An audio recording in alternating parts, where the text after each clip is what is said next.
Syria reiterates commitment to agreement on disengagement demands ending the Israeli occupation of Golan.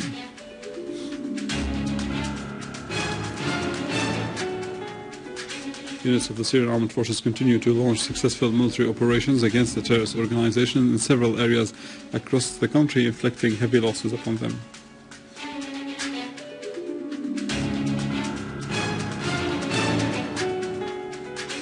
And Syria's envoy to the UN says the Syrian government is a key part of combating terrorism of ISIS and Jabhat al-Nusra.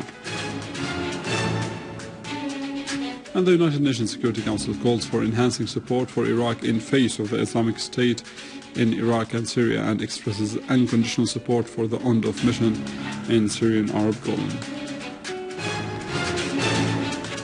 And in Russia, Moscow does not expect invitations to join the International Alliance Against the Islamic State in Iraq and Syria terrorist organization.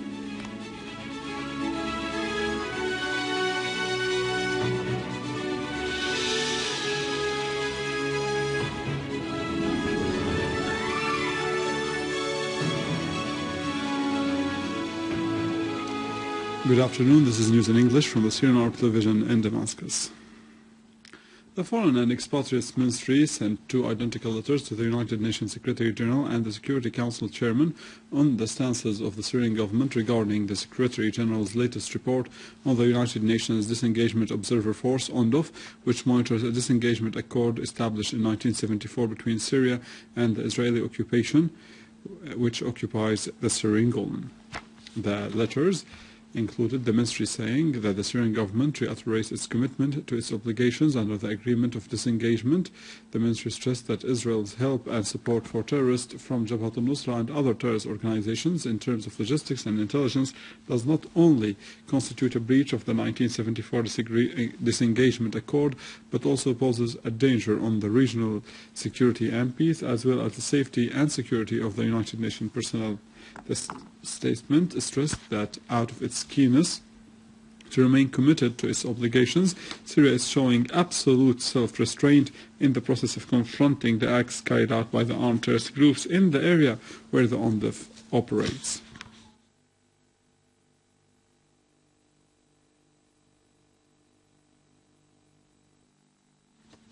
In a related context, the United Nations Security Council expressed unconditional support for the United Nations Disengagement Observer Force in the Syrian Arab Golan.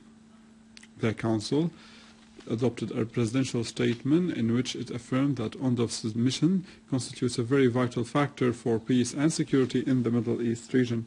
The statement denounced the recent attacks launched against UNDOF soldiers, demanding terrorist organizations to leave the positions they entered and return the vehicles, weapons and ammunition they seized from the Fijian soldiers who were kidnapped last month.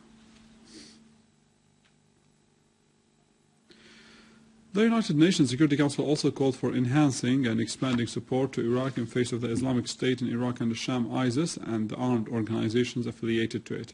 In a statement adopted by the Council during a ministerial meeting on Iraq held with the participation of 40 countries, the Council condemned the attacks launched by terrorist organizations in Iraq, Syria and Lebanon, including the ISIS, affirming that this large scale attack is a major threat to the region. Syria's permanent representative to the United Nations, Dr. Bashar al-Jafari, said that some of the interpositions deviated from the provisions under consideration, which is the situation in Iraq as it's stated in the agenda, talking about the situation in Syria in a wrong and provocative way, which is not suitable at all, particularly with regard to combating ISIS.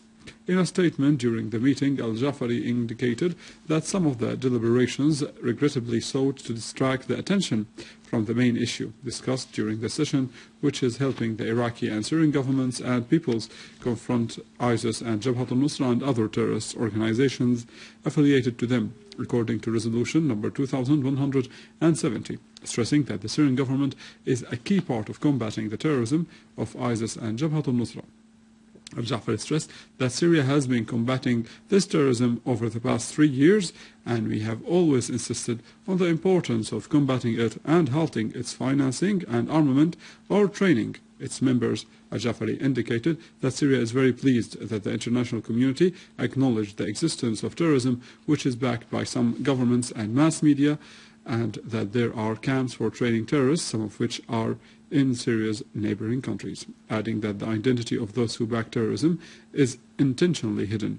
He affirmed that combating terrorism must be done in the framework of the United Nations Charter and the principles of the international law, on top of which respecting the sovereignty of the countries, which definitely requires previous coordination with the Syrian government in any serious effort to combat terrorism.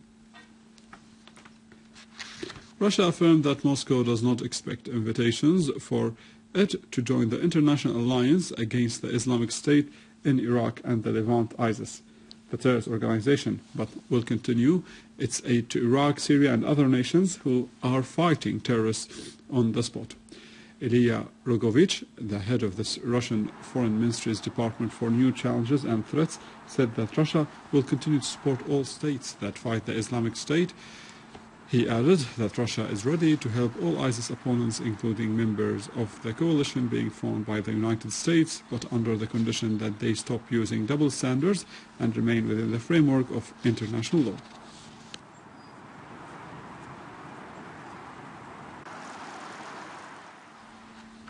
The Iranian Foreign Minister Mohammad Javad Zarif asserted that the risk of the terrorist organization threatening the whole world, pointing out that it is wrong to believe that they could get rid of ISIS through supporting other terrorist organizations, whereas he said concerning the nuclear issue that if the other side was ready to take hard decisions, then it would be possible to reach an agreement before the coming November 24th.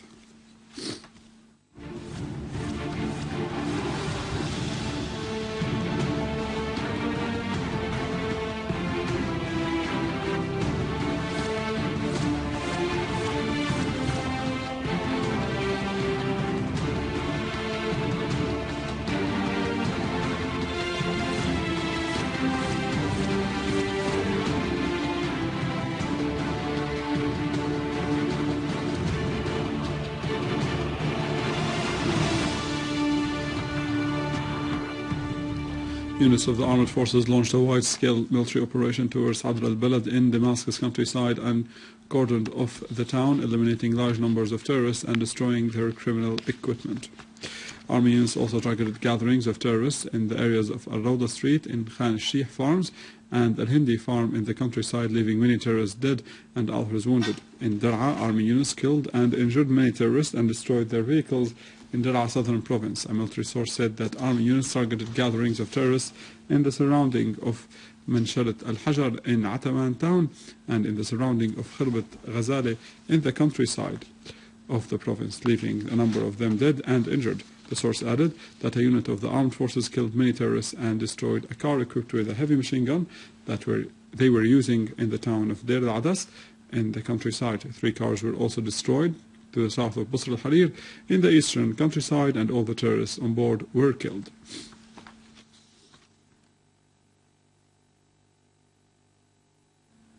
Army units continue to target the hideouts of terrorist organizations stationed in Jobar, Damascus countryside. Scores of terrorists were eliminated during the attacks.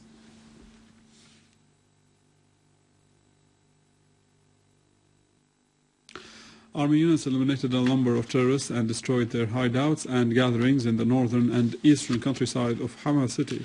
A military source said that army units eliminated terrorists of the areas of Al-Latamni, Murik, Kafr Zeta, and Zakat in Hama northern countryside, destroying their ammunition depots. And in Old Homs, an army unit seized a warehouse that was used by terrorist organizations to store weapons in Al-Hamidiyya neighborhood. Raw materials for making explosive devices and Saudi Turkish-made weapons were found in the warehouse.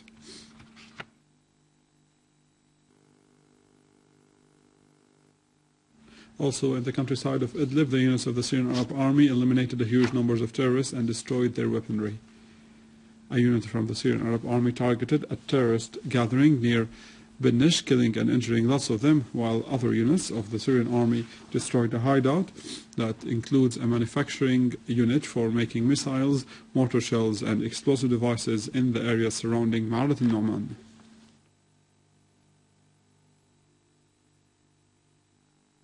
The Iraqi forces continue their successful military operations to expel the ISIS out of Iraq, while the commander of the 14th Brigade has announced cleansing areas and villages south of Baghdad as the cleansing operations continues.